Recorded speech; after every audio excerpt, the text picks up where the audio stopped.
আসসালামু আলাইকুম। আশা করছি আপনারা সবাই ভালো আছেন। নতুন আরেকটি টিউটোরিয়ালে আপনাদের সবাইকে স্বাগতম। আজকের টিউটোরিয়ালে আমরা শিখব কিভাবে খুব ইজিলি হচ্ছে একটা প্যান্ট কাটিং সালোয়ার আপনারা কাটিং করতে পারেন।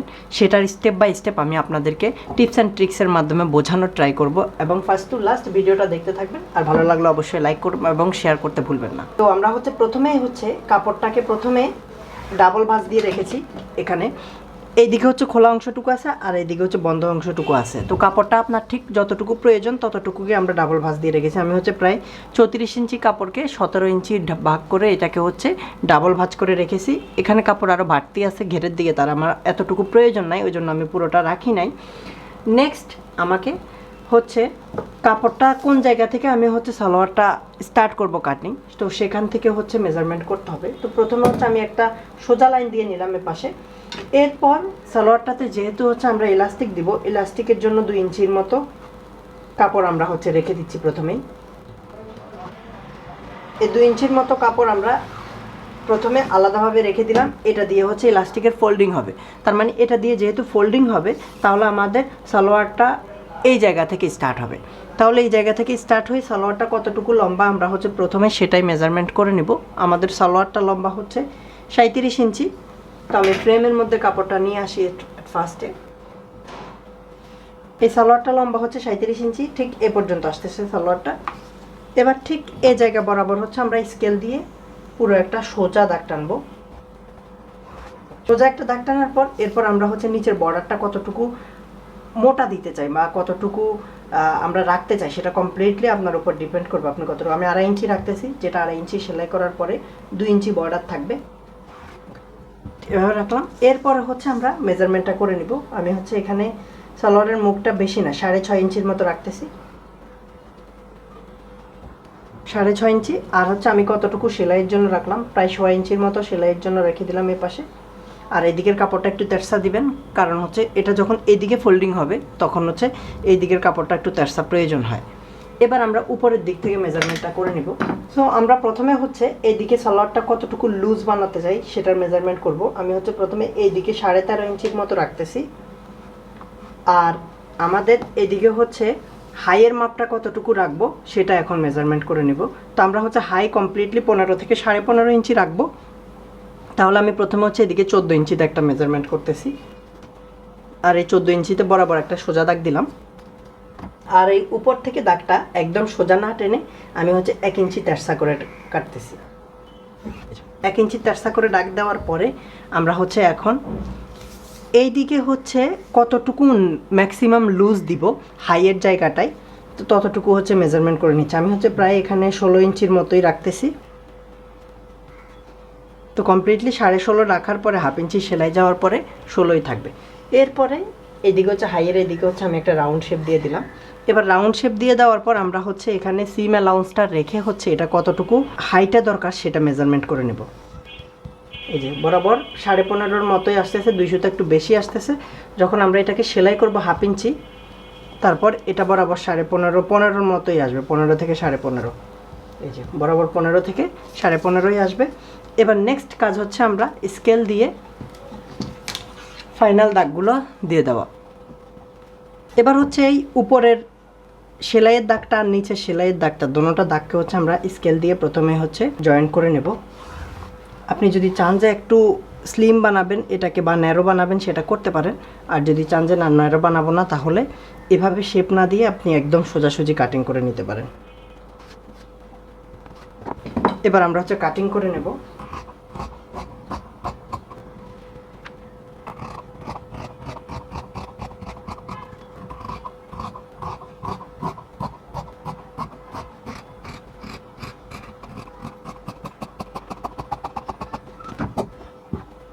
তো আমরা সালোয়ারটা কমপ্লিটলি কাটিং করা শেষ। এটাতে আমরা কোনো রকম পট্টিও দিব না আর কোনো কিছুও দিব না। এটা এভাবেই এরপর আমরা এটাকে স্টিচিং করতে পারবো। ওকে, তারপর আমরা সোজা এবং উল্টা পার্ট দেখে নিয়ে তারপর এটাকে সেলাই করা স্টার্ট করে দেব। আমরা প্রথমেই এদিকে হাইয়ের যে অংশটুকু আছে এই অংশটুকুকে প্রথমেই সেলাই করে নেব।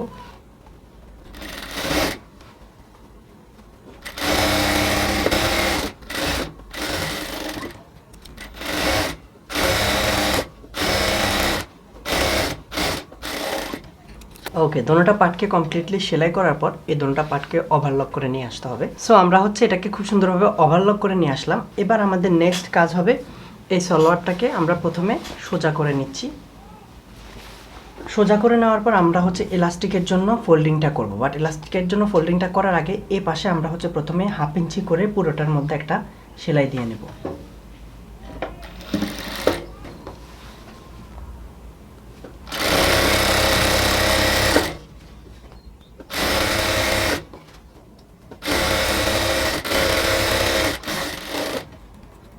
ওকে, তার মানে আমরা পুরোটার মধ্যে সেলাই দিয়ে নিলাম 1/2 ইঞ্চি করে, এতে করে ফোল্ডিংটা করতে সুবিধা হবে। এবার নেক্সট কাজ হচ্ছে আমরা ইলাস্টিকটাকে মেপে নেব, যতটুকু ইলাস্টিক আমাদের দরকার ঠিক ততটুকু ইলাস্টিক নিয়ে নেব। আর ইলাস্টিকটা যদি বেশি বাড়ে তাহলে কম লাগবে, আর কম বাড়লে হচ্ছে বেশি লাগবে, এটাই হচ্ছে কথা। তো আমরা 12.5 ইঞ্চির মতো এখানে ইলাস্টিক নিচ্ছি, যেটা জয়েন্ট দেওয়ার পর 12 ইঞ্চির মতো থাকবে। এটুকুই এনাফ, এর চেয়ে বেশি দরকার নাই। ওকে, এবার ইলাস্টিকটাকে আমরা হচ্ছে জয়েন্ট দিয়ে নেব, আর জয়েন্ট দেওয়াটাও ঠিক সেমভাবে আপনারা জয়েন্ট দিবেন, তাতে করে পরার সময় কোমরে কোনো রকম ব্যথা লাগবে না এভাবে জয়েন্ট দিয়ে। ওকে, তার মানে পুরো কোমরটাতে আমরা জয়েন্ট দিয়ে নিলাম। ইলাস্টিকটাকে জয়েন্ট দেওয়ার পর এবার হচ্ছে আমাদেরকে কোমরের মধ্যে লাগাতে হবে। ইলাস্টিকটা খুব সুন্দরভাবে এভাবে রেখে তারপর একটা পার্ট সরিয়ে নিয়ে আর একটা পার্টকে ধরে এবার এটাকে আমরা ফোল্ডিং করে সেলাই করব। বাট এই ফোল্ডিংটা সেলাইটা ইলাস্টিকের বাহিরে হবে, যাতে ইলাস্টিকের উপরে না পড়ে সেটা খেয়াল রাখতে হবে।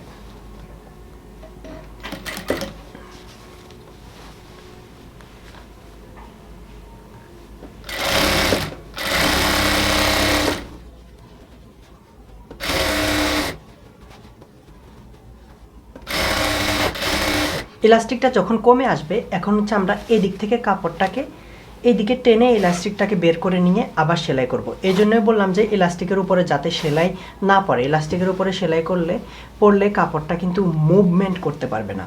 তো এবার হচ্ছে আমরা এদিক থেকে ধরে একদম ইলাস্টিকের পাশ দিয়ে আবার সেলাই করে নেব।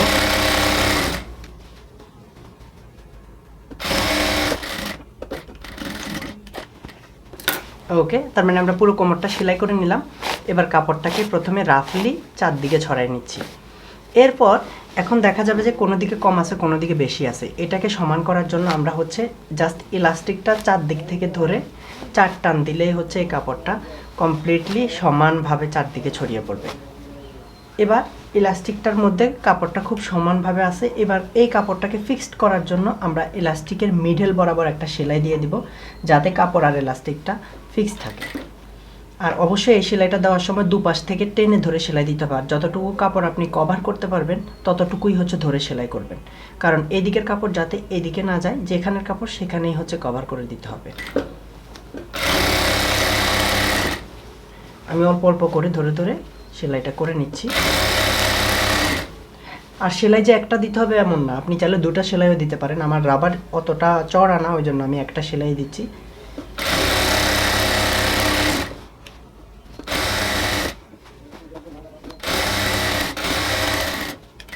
সেলাই করা শেষ, এবার হচ্ছে এক্সট্রা সুতাগুলো কাটিং করে নিচ্ছি। এই যে দেখুন কত সুন্দরভাবে আমরা ইলাস্টিকটা লাগাই নিছি। আপনিও যদি এই পদ্ধতিতে লাগান তাহলে ইলাস্টিকটা সুন্দরভাবে থাকবে, কোনো রকম বাঁকা হওয়ার সম্ভাবনা থাকবে না।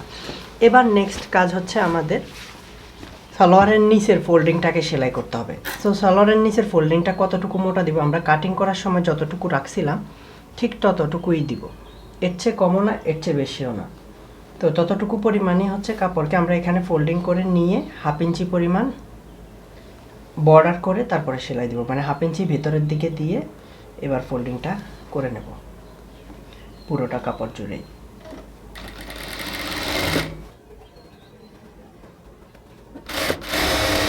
আর এই পাশ ওপাশ যাতে সমানভাবে ফোল্ডিংটা হয় সেটা একটু খেয়াল রাখবেন, ওই জন্য সমানভাবে ধরে তারপরে সেলাইটা করবেন।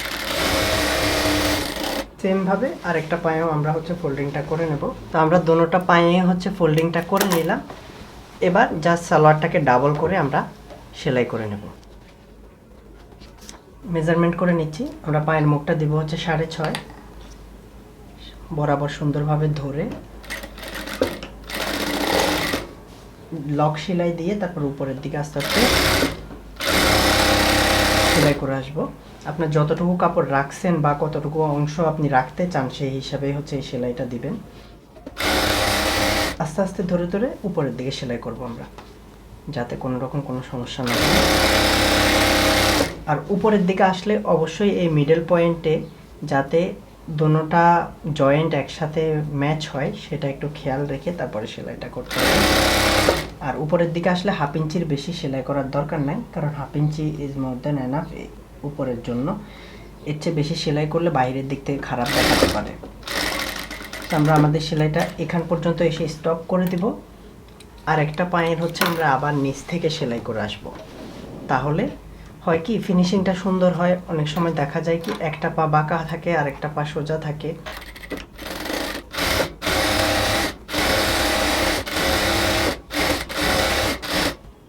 এবার আমরা চাইলে একটা সেলাইয়ের উপর আরেক সেলাই দিয়ে আসতে পারি, কারণ হচ্ছে এইটা অলরেডি লক করা আছে, এখন আর কোনো প্রবলেম হবে না।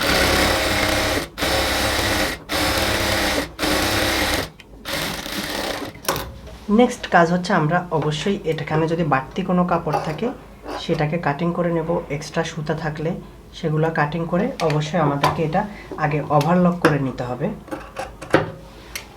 আমরা অলরেডি এটাকে ওভারলক করে নিয়ে আসছি। এবার নেক্সট কাজ হবে বাহিরে থেকে যাতে ভেতরের এই কাপড়টা দেখা না যায়, ওই জন্য হচ্ছে আমরা এই কাপড়টাকে এদিকে ফোল্ডিং করে সেলাই করে দেব।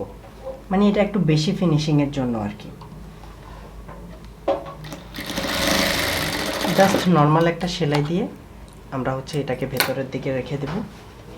ঠিক সেমভাবে পাটাতেও করব।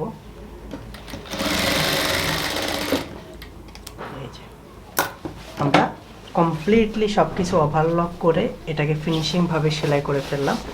তো এই ছিল আজকের ভিডিওটা।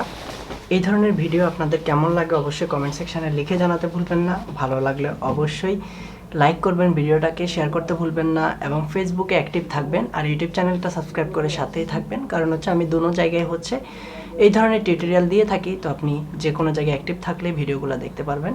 দেখা হচ্ছে পরবর্তী ভিডিওতে। সবাই ভালো থাকবেন। আল্লাহ হাফেজ।